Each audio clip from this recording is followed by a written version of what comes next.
Hello, you gorgeous people. We're back again. We're making more video. We really are. We're back. We're making more videos.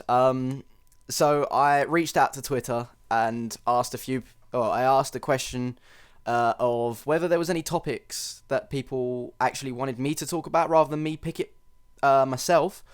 So, and I got a few suggestions. So there's two really good ones, in my opinion, and two that are daft ones from good mates of mine, and I will be putting you down in this video, so watch yourself.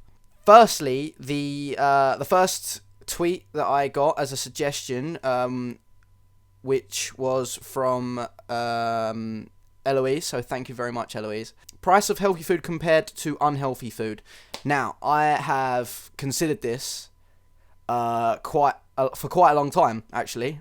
I think it's a joke, in a nutshell, because healthy food should be cheaper, in my eyes. If you're going to promote, like the government and different campaigns and different charities and organisations have been doing to promote healthy eating and healthy living within, like, children, for example, especially in schools, why are you going to put healthy food, like fruits and vegetables, such an extortionate price? I understand that they probably put it at that price, I think, anyway, because of the amount of money that it takes to actually keep it in good condition, I guess. I can understand that, but at the same time, you're going to try and promote people to eat healthy and you're going to put it up at a price that's stupid, then you're not going to do your job very well. If they want to crack down on people and like these rates of obesity that they keep throwing about and whatever else, you need to put healthy food at a price where people of all classes and different backgrounds can actually afford to buy it in bulks even. Sorry, it's so simple to go out and get a takeaway now, because half the time the takeaways are actually cheaper than going out and getting a really healthy meal that you could cook from scratch. And what kind of world is that? What was it recently? So I don't know if it's still the case, but a certain company used to do a meal of happiness. They still do a meal of happiness. It used to be £1.99 when I was a kid. Whether it still is, I don't know. But in that, you'd get, chips, fries, a burger or nuggets or whatever else, and a drink, and a toy for £1.99. That's really good. Obviously, the food's not good, but that's like, in terms of value for money, you're not going to get much better. And then recently, I went to a supermarket quite local to me, and a pack of 4 kiwis, now that's going to sound random, but a pack of 4 kiwis was £1.59. 4 kiwis, £1.59. A child's meal, £1.99. It speaks for itself. Alright, you get a toy with the meal, but and who doesn't love them toys you get from those meals of happiness? But that's not the point. The issue here is that the food isn't good for you, and it's being promoted to us on these adverts from these companies, these fast food chains, how they're made from 100% British beef or whatever else. And I don't care how you make it. I know it tastes good, but I also know that it's absolutely terrible for me. I guess you've got to know that, to sort of, obviously people do know that it's a fast food chain. As soon as you see fast food, you may immediately know that it's not good for you.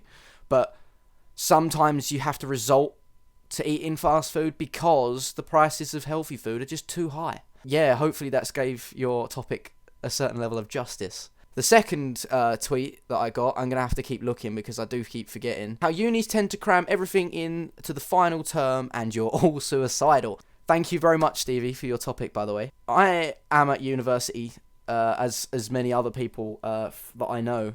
It's a bitch. It really is a bitch. The end of year at university, similar to school, actually, and when you're doing your A-levels, your GCSEs, it's very similar to being the same at uni.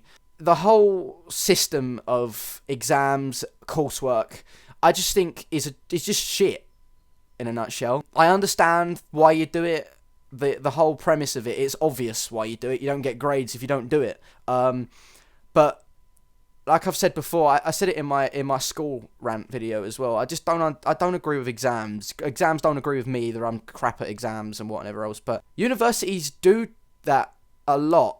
So I know, and you're not the only one, because I'm having the same problem. I've got work due tomorrow. This is Monday. It's due at Tuesday at 11:59, and I've still got quite a lot to do. So, and you can hound me for whatever. I've had it since October as well, which makes it even worse.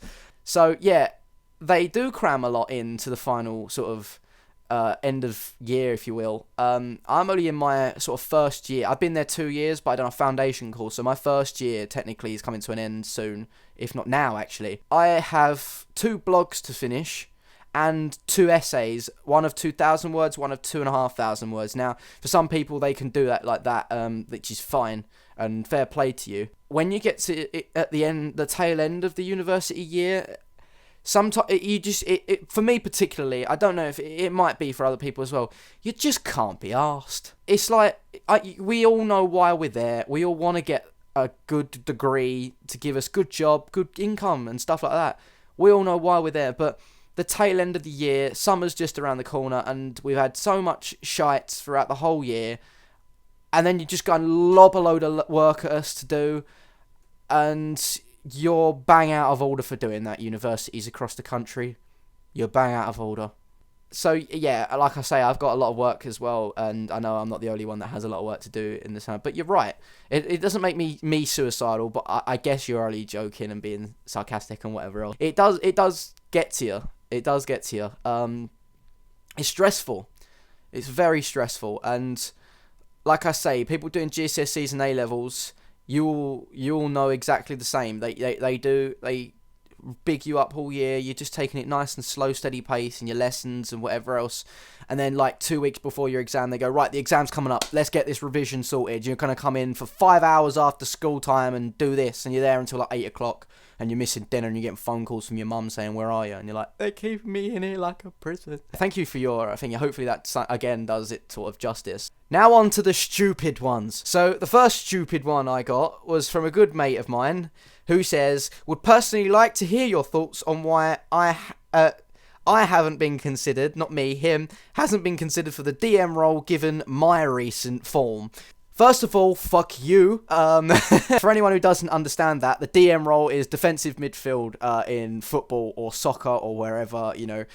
So you have a back line of defenders and then you have 1 or 2 players sat in front of them who are the defensive midfielders. And I've been put there as part of my Sunday League team for a good few weeks and I hate it and I can't stress that enough.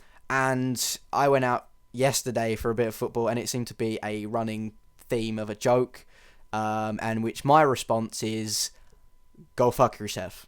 And that's made me chuckle. The other one was actually off of the healthy food comparison, which was a very good question, I still think, but it's just, it's a silly one. Why carrot cake doesn't actually contain carrots, but chocolate cake has chocolate? The chocolate cake is pretty obvious, actually, because it wouldn't be a chocolate cake if it didn't have chocolate. As for the carrot cake thing, I don't know if I've ever had carrot cake, which, is probably a sin for some people. I'm not a cake person. I might have had it when I was a kid, I just don't remember what it tastes like. Carrot cake, you would assume, has carrots in it. Because why is it called carrot cake? It's not orange, is it? And why would you call it orange cake? It's just weird. It's a valid question to me. So, to answer it, I ain't got a clue. The chocolate cake part of it, it's got to be chocolate in it to be a chocolate cake. So that sort of speaks for itself. Carrots in carrot cake is a good question, and I have no idea why it's called carrot cake. But I'm sure there's an answer somewhere. I just don't have it. So, ask me a good question next time, please. So that's all the suggestions I got. It's only been a little while out there, but I thought I'd just get it done anyway because I feel like ranting and whatever else. So again, thank you for the people that actually gave me some suggestions on Twitter. If you do have any other suggestions, be sure to tweet me.